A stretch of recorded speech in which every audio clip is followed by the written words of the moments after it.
যার হাতের ছোঁয়ায় কাঁকর পাথর নবী বলে সাক্ষ্য দেয়,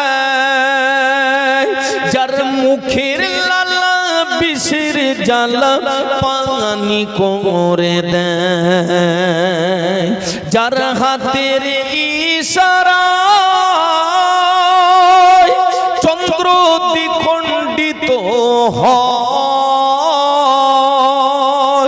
সে যে মোদের দয়ার নবী আছেন শুয়ে সোনার মদিনায়। ও মদিনার কমলিওয়ালা সালাম তোমায়, মদিনাতে শুয়ে নবী হয় যে কেঁদে যার যার,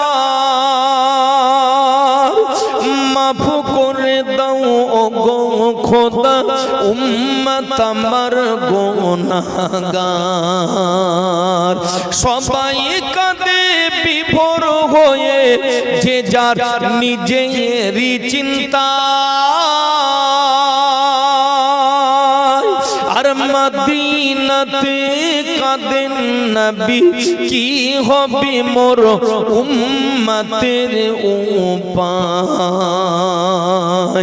গভীর রাতে সবাই ঘুমায় মোর নবী ঘুমাই না, কাঁদেন নবী মোর উম্মতের হবে কি উপায় বল রব্বানা। এমন নবী দুনিয়াতে হয়নি যে আর হবে না,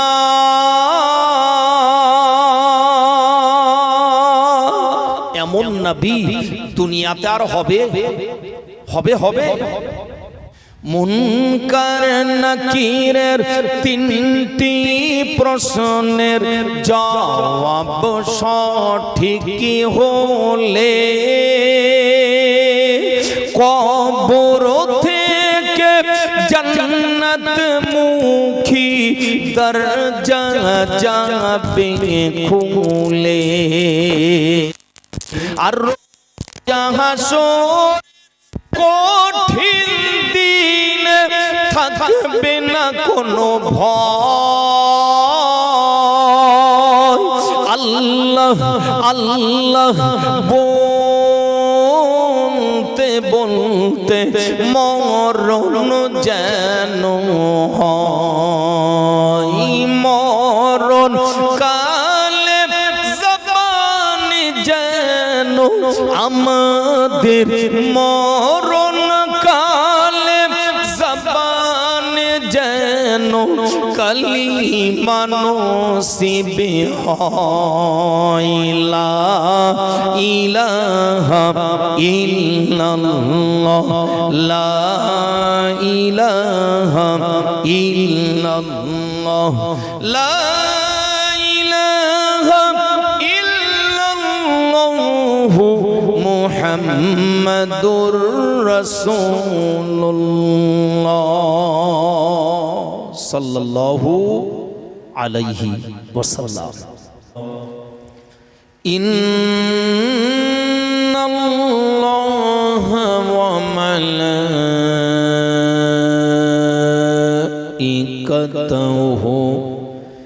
ইউসাল্লুনা আলান নবী ইয়া আইয়ুহাল্লাযীনা আমানু সাল্লু আলাইহি ওয়া সাল্লিমু তাসলিমা। আল্লাহুম্মা সাল্লি আলা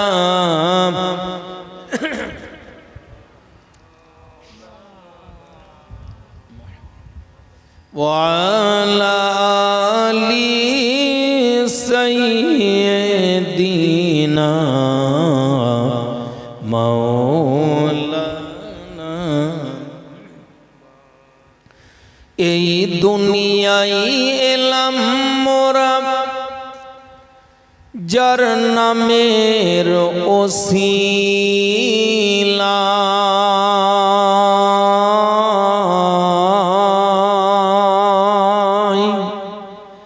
সে যে মোদের দয়ার নবী আছেন শুয়ে সোনার মদিনায় ও মদিনার কমলিওয়ালা সালাম তোমায় যার হাতের ছোঁয়ায় কাকর পাথর নবী বলে সাক্ষ্য দেয়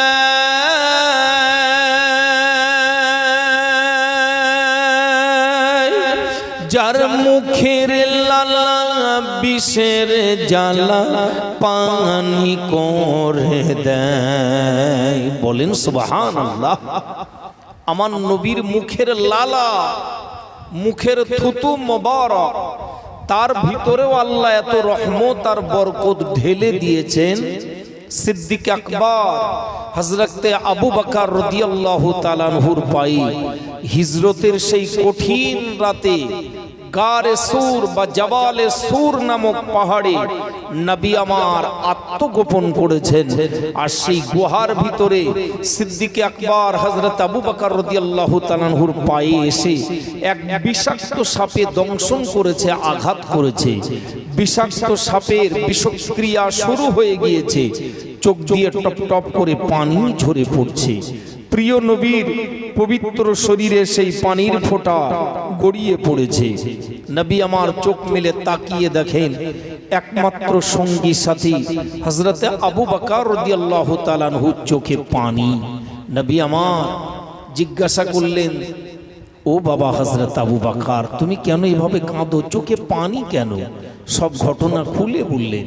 প্রিয় নবী আমার, আল্লাহু আকবার, মুখের লালা মোবারক এই থুতু একটুখানি আঙুলের আগায় লাগিয়ে ওই ক্ষত স্থানে বিষাক্ত সাপে যেখানে দংশন করেছে নবী আমার ওইখানটাতে একটুখানি লাগিয়ে দিলেন।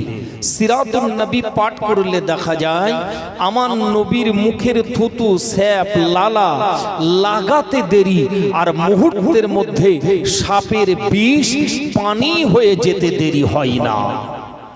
একবার জোরে প্রাণ ভরে উচ্চ আওয়াজে বলা যাবে না সুবহানাল্লাহ। আবু জাহাল একদিন আমার নবীকে লক্ষ্য করে বলল, তুমি কেমন নবী? এই রাস্তায় গড়াগড়ি খাওয়া কাঁকড় পাথরগুলো যদি তোমাকে নবী বলে সাক্ষ্য দেয়, তাহলে আমি আবু জাহাল কথা দিচ্ছি আমিও তোমাকে নবী বলে স্বীকার করে নেব। আবু জাহাল জানে এটা তো অসম্ভব, ইম্পসিবল, এটা সম্ভব নয়। রাস্তায় গড়াগড়ি খাওয়া একটা জড় পদার্থ কাঁকড় পাথর আবার কখনো নবীকে নবী বলে সাক্ষ্য দিতে পারে, কালেমা পড়ে নিতে পারে, এটা কখনো সম্ভব? এ তো কল্পনার জগতেও সম্ভব নয়। অতএব কেমন করে কাঁকড় পাথরে কালেমা পড়বে, নবী বলে সাক্ষ্য দেবে, নবুয়ত রিসালাতের সাক্ষ্য কেমন ভাবে দেবে? আবু বকর এই আবু জাহাল সে মনে করলে এটা আমার নবীর পক্ষে সম্ভব হবে না। কিন্তু আবু জাহাল এটা জানে না দুনিয়ার মানুষ কেউ যেটা পারে না, কারো পক্ষে যেটা কখনো সম্ভব নয়, সেটা একমাত্র করার ক্ষমতা যিনি রাখেন, একটু আওয়াজ দিয়ে তার নামটা বলা যাবে, তিনি কে? জোরে বলেন। কেউ যেটা পারে না সেটা যিনি পারেন তিনি কে? কোনো সন্দেহ আছে? কোনো সন্দেহ না। সব কিছু পারেন আমার আল্লাহ। আর আমার নবী পাক সর্বসময় ভরসা করতেন, নির্ভর করতেন একমাত্র কার উপর? জোরে বলে, আমার আল্লাহর উপর। আবু জাহাল দেখলে তো সম্ভব নয়। আর আমার নবী পাক এক আল্লাহর উপরে তাওয়াক্কাল করে ভরসা করে রাস্তায় গড়াগড়ি খাওয়া মরুভূমির কাঁকড় পাথর হাতে উঠিয়ে নিলে এক মুষ্টি এক মুঠো কাঁকড় পাথর হাতে তুলে নিয়েছেন। আল্লাহু আকবার। অবাক হয়ে যেতে হয়, গায়ের পশমগুলো যেন খাড়া দিয়ে ওঠে আমার নবীর হাতের ছোঁয়া পেয়ে। সঙ্গে সঙ্গে দেখা যায় পরিষ্কার মানুষের ন্যায় ওই জড় পদার্থ কাঁকড় পাথরের জবান খুলে যায়। বিশ্ব নবীর হাতের ভিতর থেকে কাঁকড় পাথরের কালেমা শাহাদাত পড়ার আওয়াজটা শুনতে পাওয়া যায়। আচ্ছা একটু বলবেন, এই দৃশ্যটা দেখার পরেও আবু জাহাল আমার নবীর প্রতি ঈমান এনেছিল? বলেন বলেন, ঈমান আনেনি, বরং আমার নবীকে কি বলেছিল? জাদুকর। এত বড় জাদুকর, কাঁকর পাথর তোমার কথা শোনে, কাঁকর পাথরও কালেমা পড়ে। আবু জাহাল বদনসিব, কপাল পোড়া, দুর্ভাগা, হতভাগা, নসিব হলো না, ঈমান আনলো না, আমার নবীর প্রতি ঈমান আনলো না। আবার একদিন এইরকম রাতের বেলা আর এক অযৌক্তিক দাবি করে বসলো। এরকম এক রাতের বেলা আবু জাহাল একদিন দাবি করে বসলো, আজকে আমি কথা দিচ্ছি আমি ঈমান আনবো, একটা কাজ যদি তুমি করে দেখাতে পারো। কি করতে হবে? না, আকাশের ওই যে আলো ঝলমলে পূর্ণিমার সুন্দর চাঁদটা তুমি যদি দ্বিখণ্ডিত দুটি ভাগ করে আমাকে একবার দেখাতে পারো, আমি কথা দিলাম আজকের তোমার প্রতি ঈমান আনবো, নবী বলে স্বীকার করে নেব। আবু জাহাল দেখেছে যে আর একদিন কাকড় পাথর কথা বলেছিল, কালেমা পড়েছিল, সেটা না হয় আমার ভাইপো মুহাম্মদ সাল্লাল্লাহু আলাইহি সাল্লামের হাতের ছোঁয়া পেয়েছিল, তাই ওখানে জাদু খেটেছিল। আর কোথায় দূরে অবস্থান করছে আকাশের ওই পূর্ণিমার চাঁদটা, ওখানে তো আর জাদু খাটবে না, ওটা তো ধরা ছোঁয়ার বাইরে, নাগালের বাইরে, ও তো হাতে আনা যাবে না, অতএব এটা আর কোনো মতেই সম্ভব হবে না। কিন্তু আগেই বলেছি, মানুষের ডিকশনারিতে অসম্ভব বলে একটা বিষয় আছে, কিন্তু যার ডিকশনারিতে, যার অভিধানে অসম্ভব বলে কিছু নেই, কেউ যেটা পারে না সেটা যিনি করে দেখাতে পারেন, সেই মহান সত্তা যিনি, তার নামটা একবার প্রাণ ভরে উচ্চ আওয়াজে সবাই মিলেমিশে বলা যাবে, তিনি কে? জোরে বলেন না, তিনি কে? তিনি হলেন আমার আল্লাহ। আবু জাহাল দেখছে অসম্ভব। আর প্রিয় নবী আমার, দয়ার নবী, বিশ্ব নবী, মায়ার নবী জনাবে মুহাম্মদুর রাসূলুল্লাহ সাল্লাল্লাহু আলাইহি ওয়াসাল্লাম, প্রিয় নবী আমার, আবু জাহাল ঈমান আনবে এই আশায় আশান্বিত হয়ে আমার দয়ার নবী, মায়ার নবী, উম্মতের দরদি নবী, মানবতার মুক্তির দিশারি যিনি, আবু জাহাল ঈমান আনবে নবী আমার। তাই বড় আশায় আশান্বিত হয়ে এক আল্লাহর উপরে ভরসা করে, আল্লাহর উপরে নির্ভর করে আমার দয়ার নবী, মায়ার নবী, বিশ্ব নবী, প্রিয় নবী আমার, আকাশে নয় পূর্ণিমার চন্দ্রের দিকে হাত উঠালেন। আল্লাহর নবী অঙ্গুলি হেলনে, আমার নবীর আঙ্গুলের ইশারায়, হাতের ইশারায়, না না না না, বেশি দেরি হয় না, আল্লাহর নবীর হাত ওঠাতে দেরি, আর মুহূর্তের মধ্যে আকাশের ওই চাঁদটা দ্বিখণ্ডিত হয়ে যেতে দেরি হয় না।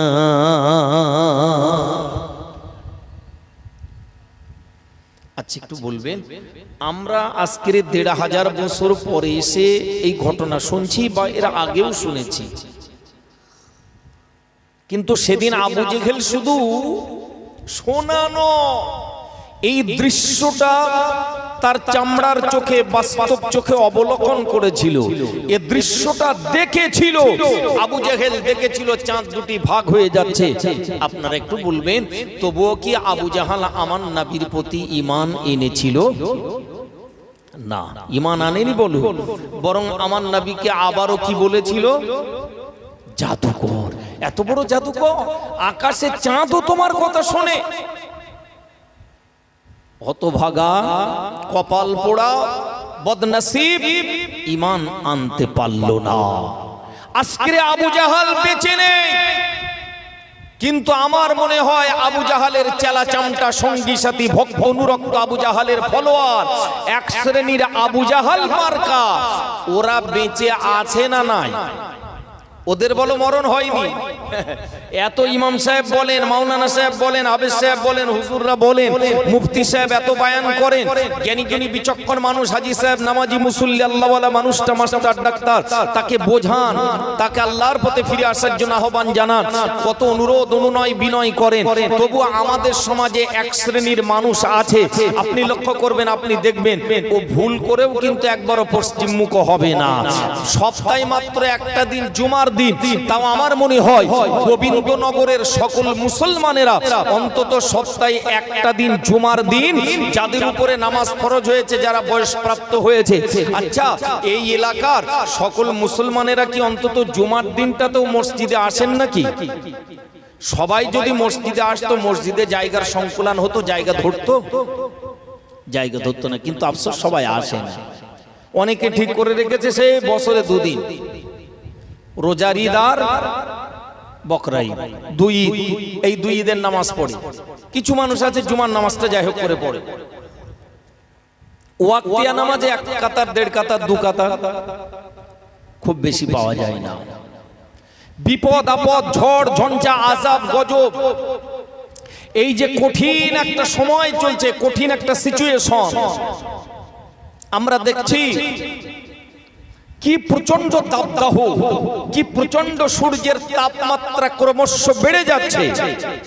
মরুভূমির দেশে যে তাপমাত্রা থাকে, আজকের তাপমাত্রা আমার দেশে 40, 42, 45 ডিগ্রি সেলসিয়াস তাপমাত্রা। বিজ্ঞান বলছে, মানুষের গবেষণা বলছে, আবহাওয়াবিদরা বলছেন এই তাপমাত্রা আরো বাড়বে। যেটা মরুভূমির দেশে হতো সেটা আজকে আপনার আমার দেশে দেখা দিয়েছে, এই বাংলার জমিনে দেখা দিয়েছে। প্রচন্ড তাপমাত্রা, মানুষ, কৃষক, শ্রমিক, খেটে খাওয়া মেহনতি মানুষগুলো কত কষ্ট পাচ্ছেন। ক্লান্ত শ্রান্ত ঘরমাক্ত দেহ নিয়ে তারা ছুটে বেড়াচ্ছেন। সম্মানিত সুধী, এত গরম, এত মানুষের কষ্ট, তবু আপনি লক্ষ্য করবেন ও রাস্তায় পড়ে, চায়ের দোকানে, ক্লাবে পড়ে ক্যারাম বোর্ডের গুটি চালাচালি করবে। আমার ঘরের ইয়াং যুবক তরুণ ছেলেগুলো চায়ের দোকানে পড়ে তাস পেটাবে, ক্লাবে পড়ে টিভির পর্দায় খেলা দেখবে, রাত 12টা, 1টা, 2টো পর্যন্ত আইপিএল এর খেলা, ওরা এসব দেখবে, ওতে কষ্ট হয় না। মাঠে ঘাটে কাজ করবে, কলকারখানা কাজ করবে, এখানে ওখানে সময়গুলো নষ্ট করবে, কিন্তু মসজিদে আসতে গেলে যত কষ্ট। হুজুর একটু দোয়া করেন, এত গরম পড়ছে, গরমের হাত থেকে মানুষ কবে বাঁচবে? আর মাওলানা সাহেব একটু দোয়া করেন, ইমাম সাহেব একটু দোয়া করেন, এত গরম পড়লে বাঁচা যায়? ও মানুষের কাছে দোয়া চায়, কিন্তু নিজে আল্লাহর কাছে একবারও হাত ওঠাই না, একটাবারও কিবলামুখী হয় না। করোনাকালীন পিরিয়ড, গোটা বিশ্ব স্তব্ধ, গাড়ির চাকা বন্ধ, মসজিদ বন্ধ, মন্দির বন্ধ, গির্জা বন্ধ, দুয়ার বন্ধ, সবকিছু বন্ধ হয়ে গেছে, এলাকার সবকিছু বন্ধ, গাড়ির চাকা বন্ধ, স্কুল কলেজ মাদ্রাসা মক্তব ইউনিভার্সিটি সব বন্ধ, ঘর বাড়ির দরজাগুলো যেন বন্ধ, পাড়া থেকেও পাড়া যাওয়া বন্ধ, বাজার ঘাট বন্ধ। সেই সময়ও আপনি দেখেছেন এমন একটা পরিস্থিতি, মানুষগুলো বাড়ি ঘর বন্দী হয়ে রয়েছে, তবুও মসজিদ মুখ হয় না। কিছু মানুষ এসেছিল মসজিদে, সরকার নিষেধ করছে এক জায়গায় হওয়া যাবে না, 5 জনের বেশি মসজিদে যাওয়া যাবে না, 7 জনের বেশি যাওয়া যাবে না, ইমাম সাহেব নিষেধ করছে, তবুও কিছু মানুষ ওই সময়ে মসজিদমুখী হয়েছিল। ব্যাস, করোনাকালীন পিরিয়ড একটু আল্লাহ রহম করে শিথিলতা এনে দিয়েছেন, আল্লাহ রহম করেছেন, আস্তে আস্তে মানুষ বেমালুম ভুলে যাচ্ছে, আর মসজিদে তাদের খুঁজে পাওয়া যায় না। বিপদে যখন পড়ে, যখন আইলা আসে, সুনামি আসে, টর্নেডো আসে, সাইক্লোন আসে, ঘূর্ণিঝড় আছে, বাঁচার লাইন আর থাকে না, তখন মানুষ আল্লাহকে ডাকে, বিপদ মুসিবত দূর হয়ে যায়, বেমালুম আল্লাহকে ভুলে যায়। আবু জাহাল যখন কলে পড়লো, যখন কুয়ায় পড়েছে, নবীজির জন্য কুয়া খুঁড়েছে আবু জাহাল, একটু বলবেন আর সেই কুয়ায় কে আমার নবীজি পড়েছিল না আবু জাহাল? জোরে বলেন কে? আবু জেহেল। পরের জন্য কুয়া খুঁড়লে তার মানে নিজে বলো ওই কুয়ায় পড়তে হয়। আজকে আমি যদি আপনার ক্ষতি করার, সর্বনাশ করার চিন্তা ভাবনা করি, মনে রাখতে হবে আমি কিন্তু একদিন ওর থেকে বড় ক্ষতিতে পড়ে যাব। আবু জাহাল নবীর জন্য কুয়া খুঁড়েছে, আর সেই কুয়ায় সে নিজেই পড়েছে। এখন কুয়ায় পড়ে আর তো মাচার লাইন নেই, কেউ টেনে তুলতে পারে না। বলল আমার ভাইপো মুহাম্মদকে ডাক, সাল্লাল্লাহু আলাইহি ওয়াসাল্লাম, তাকে ডাকো, একমাত্র সেই আমাকে টেনে তুলতে পারবে। নবীজি আসলেন, হাত বাড়িয়ে দিলেন, সবাই এত চেষ্টা করে তুলতে পারে না।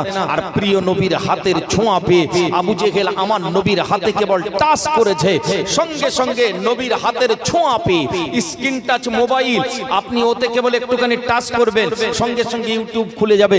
হাতের আঙ্গুলের ছোঁয়া লাগাবেন, একটুখানি আস্তে করে আপনি ওই গ্লাসের উপর, কাঁচের উপরে ক্লিক করবেন, সঙ্গে সঙ্গে ফেসবুকটা ওপেন হয়ে যাবে, আপনার গ্যালারিটা খুলে যাবে, আপনার সবকিছু ওপেন হয়ে যাবে, দেখা যাবে আপনার হাতের ছোঁয়ায়। সবাই চেষ্টা করে, সম্মানিত শুধু এত টাচ করে, কেউ কোনোভাবে টাচ করার আপনার তুলতে পারে না, টাচ করতে পারে না। আর প্রিয় নবী আমার হাত বাড়িয়ে দিয়েছেন, আল্লাহু আকবার। নবীর হাতের ছোঁয়ায় আবু জেহেল কুয়ার ভিতর থেকে সঙ্গে সঙ্গে উপরে উঠেছে। উপরে ওঠার আগে বলছিল, যদি আমায় তুমি উদ্ধার করো, বাঁচাও, আমি তোমাকে নবী বলে স্বীকার করব, ঈমান আনবো। আর নবীজি যেই বিপদ থেকে উদ্ধার করার জন্য হাতটা বাড়িয়ে দিয়েছেন, উপরে উঠে এসে বলছে, তুমি এত বড় জাদুকর, কেউ তুলতে পারলো না, তুমি আমারে টেনে তুললে। চিন্তা করেছেন? আল্লাহু আকবার। সম্মানিত সুধী, আপনি আজকে যার উপকার করে রেখেছেন, ও কালকেই আপনার বিরুদ্ধে কথা বলবে, আপনার বিরুদ্ধে দুর্নাম বদনাম রটাবে।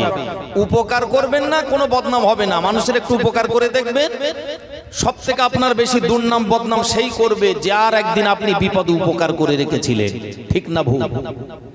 আপনি মার খেয়েছেন, পিছনে ইন্ধন জুগিয়েছে, কলকাঠি নেড়েছে, হাততালি দিয়েছে, বাহবা দিয়েছে, বাজি ফাটিয়েছে, আনন্দ উল্লাসে মেতে উঠেছে। লক্ষ্য করে খোঁজ নিয়ে দেখবেন, সে আর অন্য কেউ নয়, আপনি একদিন যার উপকার করে রেখেছিলেন সেই ব্যক্তি। এটাই আজকে সমাজের বাস্তব চিত্র। আমি বলছিলাম, ফিরে আসুন আল্লাহর পথে। যে নবীর হাতে এত বরকত, যে নবীর মুখের লালা থুতুর ভিতরে আল্লাহ এত বরকত দিয়ে রেখেছেন, সেই নবীর কত শান, কত মান। যার হাতের ছোঁয়ায় কাকর পাথর নবী বলে সাক্ষ্য দেয়, যার মুখের লালা বিষের জ্বালা পানি করে দেয়, যার হাতের ইশারা চন্দ্র দ্বিখণ্ডিত হয়, সে যে মোদের দয়ার নবী আছেন শুয়ে সোনার মদিনায়। ও মদিনার কমলিওয়ালা সালাম তোমায়, মদিনাতে শুয়ে নবী হয় যে কেঁদে যার যার, মাফ করে দাও ও গো খোদা উম্মত আমার গুনাহগার। সবাই কাঁদে বিভোর হয়ে, যে যার নিজেরই চিন্তা, আর মদিনাতে কাঁদেন নবী, কি হবে মোর উম্মতের উপায়। গভীর রাতে সবাই ঘুমায়, মোর নবী ঘুমাই না, কাঁদেন নবী মোর উম্মতের হবে কি উপায়, বল রব্বানা। এমন নবী দুনিয়াতে হয়নি যে আর হবে না,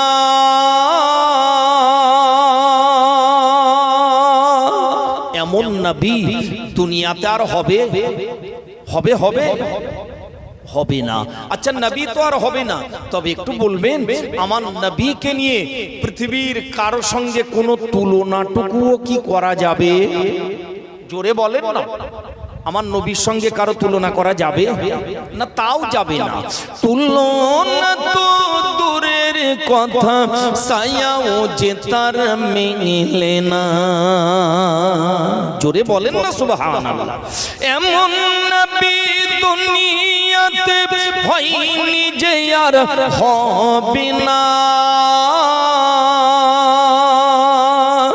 তুলনা তো দূরের কথা, ছায়াও যে তার মেলে না। ছায়াবিহীন নবী আমার উম্মতের কান্ডার,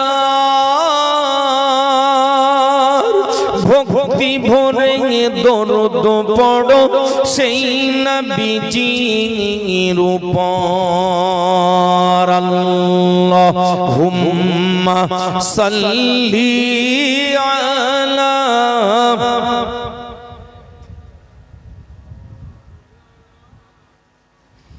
ওয়া আলা আলি সাইয়্যিদিনা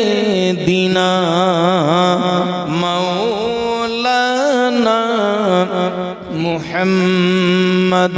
সবাই একটু জিকির করেন লা ইলাহা ইল্লাল্লাহ, লা ইলাহা ইল্লাল্লাহ, লা ইলাহা ইল্লাল্লাহ মুহাম্মাদুর রাসূলুল্লাহ।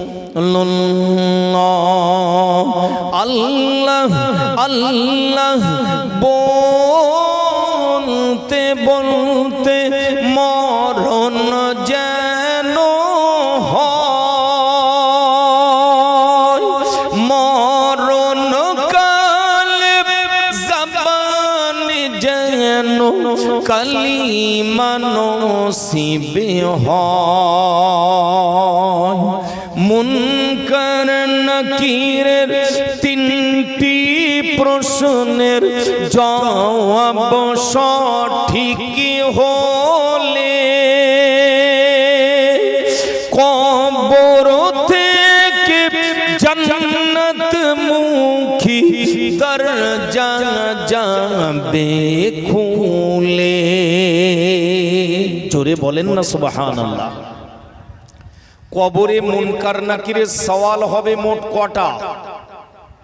কবরে রেখে আসার পরে 3.5 হাত ঘরে, এই কবর ঘরে আমাদের সবাইকে একদিন যেতে হবে না হবে না? আপনাদের মসজিদে খাটিয়া আছে? খাটিয়া আছে? আচ্ছা একটু বলবেন, মসজিদের ওই খাটিয়া নামক গাড়ির প্যাসেঞ্জার সবাইকে একদিন হতে হবে না হবে না? এই খাটিয়া নামক গাড়িটা কবে কখন কোন মুহূর্তে কার বাড়িতে হাজির হয়ে যাবে, এটা আগাম সাল তারিখ দিন ক্ষণ নির্ধারণ করে ভাই বলে দেওয়ার মতো ক্ষমতা কারো আছে? আছে? আছে? বিজ্ঞানের এত ডেভেলপ হয়েছে, এত উন্নতি হয়েছে, বিশ্ব এত এগিয়ে চলেছে, কম্পিউটারের যুগ, ইন্টারনেটের যুগ, ওয়েবসাইটের যুগ, স্যাটেলাইটের যুগ, বিশ্বটাকে আজকের হাতের মুঠোয় এনে দেওয়া হয়েছে। এখানে গোবিন্দনগরের জলসাতে বসে, দক্ষিণ 24 পরগনা এলাকায় বসে, ক্যানিং এলাকাতে বসে বলে দেওয়া যায় এই মুহূর্তে আমেরিকা কি হচ্ছে, জাপানে কি হচ্ছে, জার্মানি কি হচ্ছে, এই মুহূর্তে সৌদি আরবে যারা ওমরা করছেন, তাওয়াফ করছেন, সাই করছেন, নবীর রওজায়ে আতাহার জিয়ারত করছেন, এখানে বসে এই মুহূর্তে সে দৃশ্যটাও দেখা যায়। এখানে বসে সেখানকার মানুষের সঙ্গে কথা বলা যায়। বিশ্বটাকে যেন আজকে আমাদের হাতের মুঠোয় এনে দেওয়া হয়েছে।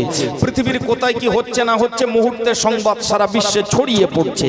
সম্মানিত সুধী, কবে কখন কোন মুহূর্তে কোন জায়গায় কি পরিমাণ বৃষ্টি হবে, কখন কবে ঝড় আসবে, কবে কোন দিকে নিম্নচাপ আস্তে আস্তে উপসাগরীয় উপকূলবর্তী এলাকাতে আছড়ে পড়বে, এটা আবহাওয়াবিদরা আবহাওয়া দপ্তর থেকে বলে দেয়।